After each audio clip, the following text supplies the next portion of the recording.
Fala, gente, tudo bem com vocês? Eu estou muito feliz de estar aqui em mais uma mensagem, mais uma palavra da série É Tudo Sobre Jesus. O tema dessa mensagem é Sem Saída. Quantas vezes na nossa vida, em algum momento, a gente se encontrou em um beco sem saída, aonde visivelmente não tinha chance, oportunidade. E é sobre isso que eu quero falar com você. Eu só quero te pedir um favor. Antes de tudo começar, se você ainda não é inscrito no canal, dá uma olhadinha, ver se você ainda não é, e se inscreva, ativa o sininho, isso é muito importante. Vai fazer com que você seja sempre lembrado de vídeos novos, e a gente vai criar uma comunhão juntos, porque toda segunda-feira, sem faltar, já durante 3 anos, tem uma mensagem de Deus para você aqui no canal.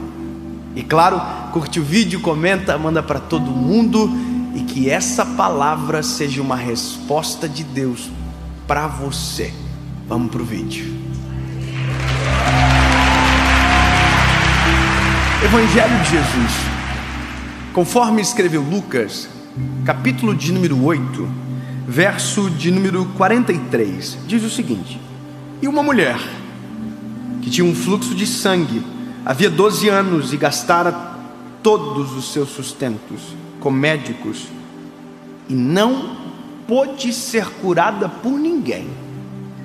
Gastou tudo e não foi curada. Beco sem saída. É só isso que eu quero que você preste bem atenção, porque na vida existem coisas que com um pouco de dinheiro a mais a gente resolve. Existem coisas na vida que um pouquinho de influência a gente resolve. Algumas coisas na vida nós dizemos que com um jeitinho brasileiro a gente resolve.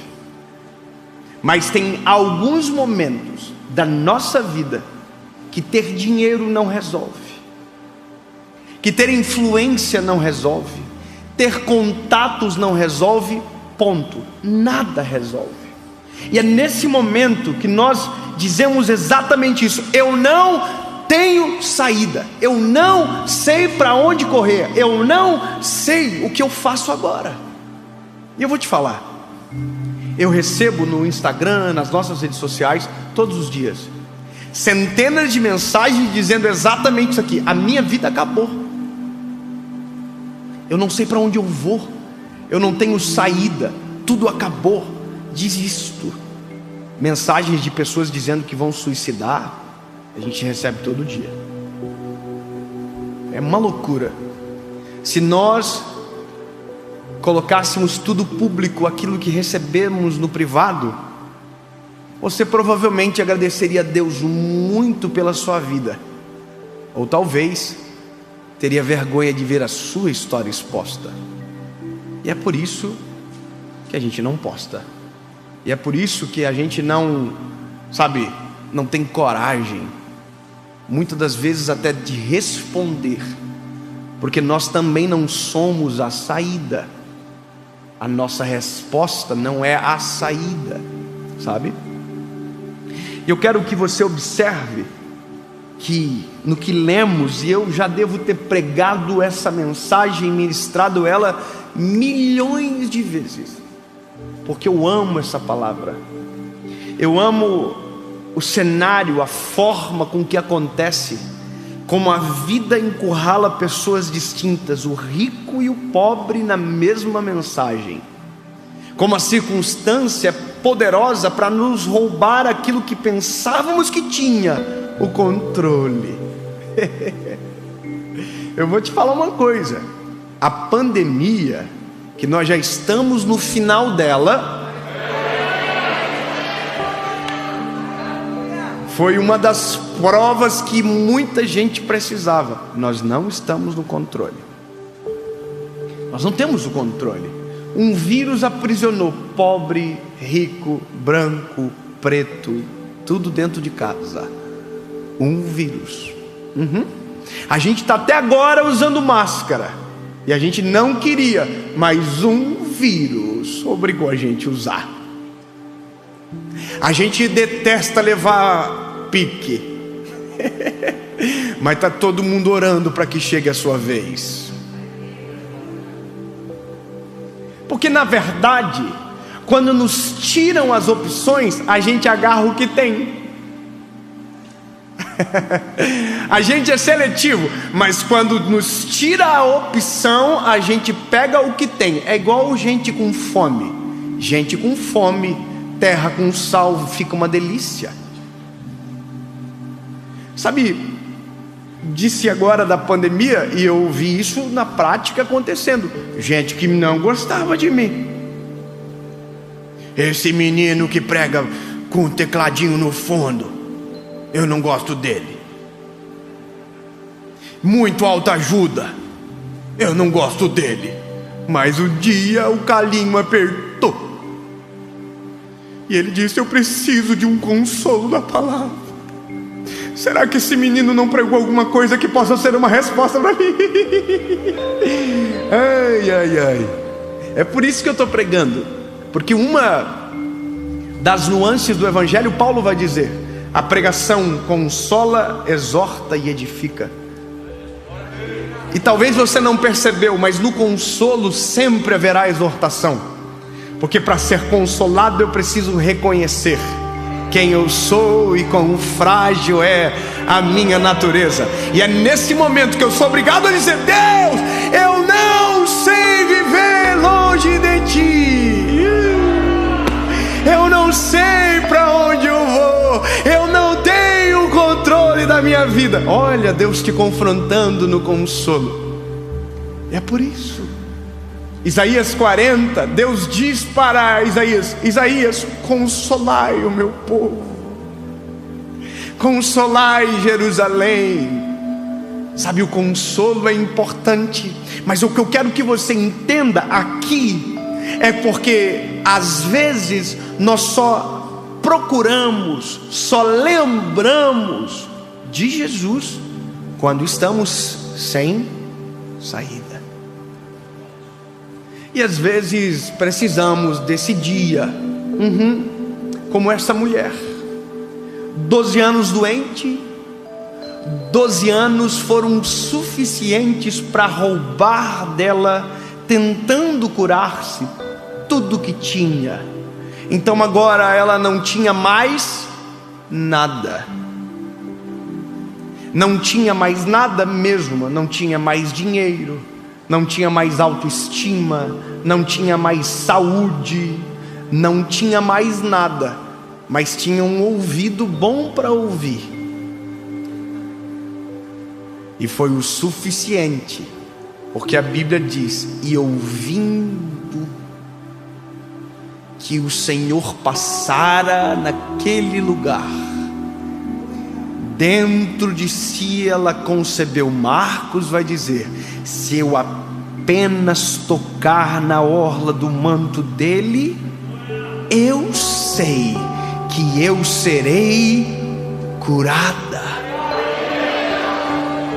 E é incrível como Jesus chega sempre na hora certa, aonde a percepção do não ter saída se apresenta sobre nós. Eu vou te falar uma coisa engraçada. Eu recebo muitos testemunhos de gente que diz exatamente isso. Impressionante. Uma palavra na hora certa, que eu estava precisando, chegou. Oh, que incrível! Você acha que é o algoritmo? Você acha que isso é o YouTube? Você acha que isso é uma coincidência? Pois trate isso por cristocidência. Jesus contemplando você em todo o tempo, dizendo: eu estou aqui. Só que no dia da sua angústia ele disse a mesma coisa, só que os teus olhos se viraram para ver. Alguns dias atrás, um homem com sua esposa me procurou num evento. Ele estava muito emocionado. Eu, obviamente, não vou revelar nomes e tal, e nem cidade. E ele pediu para que falasse comigo naquele dia. E ele falou o seguinte quando nós nos encontramos: Dave, Eu ia suicidar. Estava pronto. Eu peguei todos os medicamentos da minha casa, levei para dentro do banheiro, e antes de tomá-los, eu escrevi uma carta para minha esposa, uma nota no meu bloco de notas do telefone, se despedindo da minha esposa, dos meus filhos. E quando eu fui fechar a nota, eu sem querer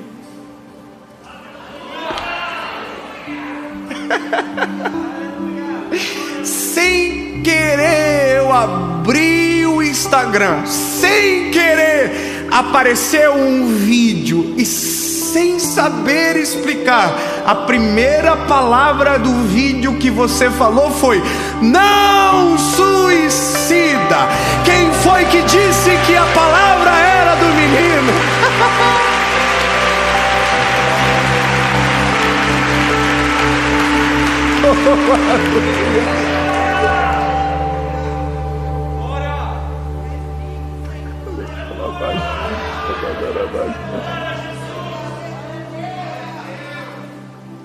E aquilo mexeu comigo, porque eu pensei que não tinha saída, e de repente o Senhor apareceu com uma resposta.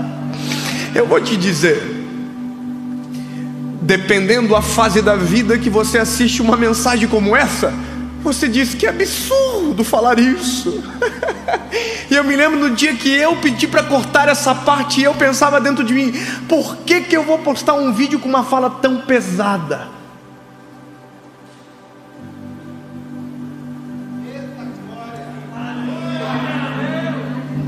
A gente não compreende, mas o Senhor já sabe o dia, a hora, o momento que aquela palavra que é estranha para alguém se tornará remédio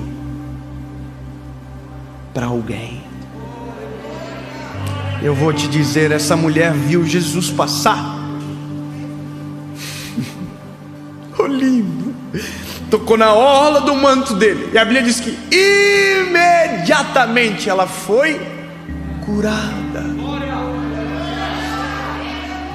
12 anos esperando ele passar, 12 anos esperando pelo mestre chegar, 12 anos, perdeu tudo, e quando o mestre passou, a esperança estava junto, a cura estava junto, a oportunidade, a saída estava junto.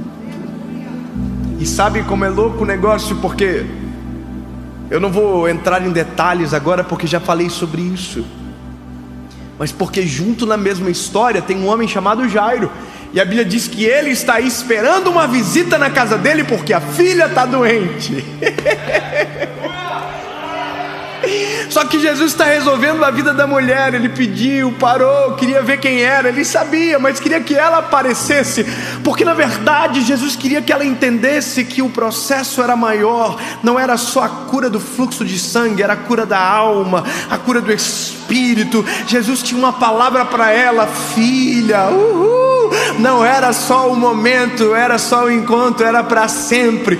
Sabe, Jesus queria mais, mas enquanto Jesus está resolvendo o problema dela, alguém vai ficar desesperado. Uma notícia chegou para o homem, para Jairo: ô Jairo, não incomoda mais o mestre, porque a tua filha morreu. Às vezes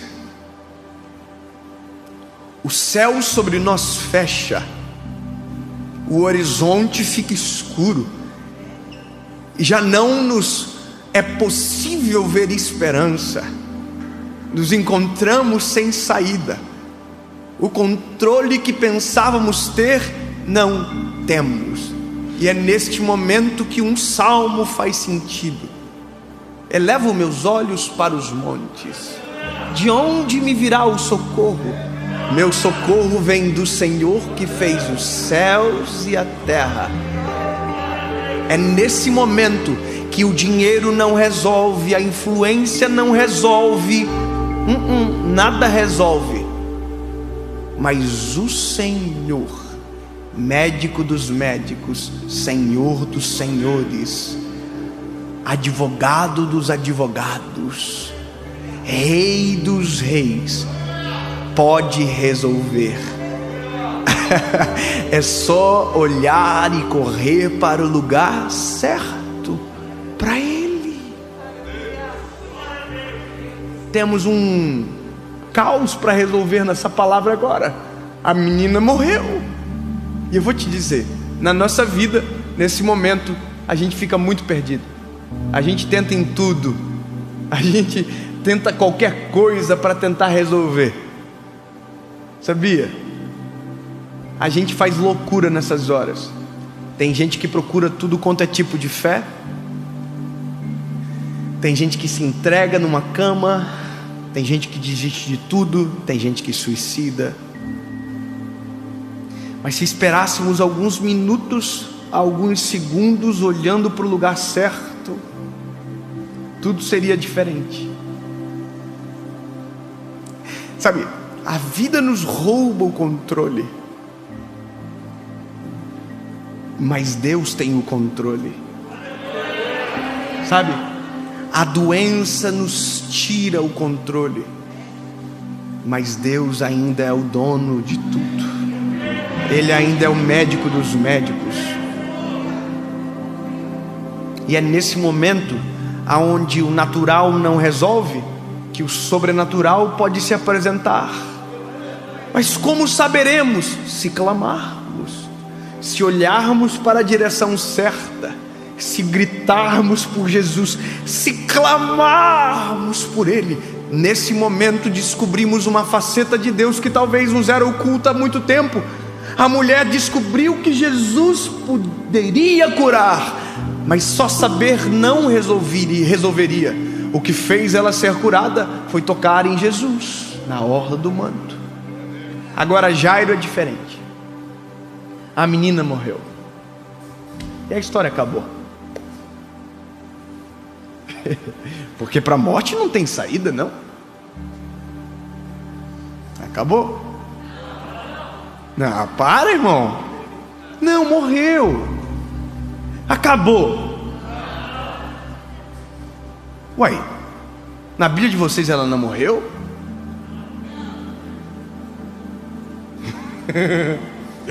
Na minha Bíblia ela também não morreu. Na minha Bíblia diz que ela dormiu. Não estou entendendo. É porque o servo disse que ela morreu, mas Jesus diz que ela está dormindo. E o que vale na vida não é o decreto de um homem, não é um decreto do acaso. O que vale na minha vida é o que Deus está falando sobre mim. Não tem saída para você, mas eu no Senhor consigo enxergar a saída. Se eu olhar para o mundo, eu não vejo a saída, mas se eu olhar para Ele, eu ouço o mesmo que Jairo ouviu: Jairo, não temas, a menina só está dormindo. Jesus é o único que tem poder para chamar a morte de sono. E é nos momentos que eu não tenho saída que eu preciso lembrar que é Ele que pode fazer o que ninguém pode fazer.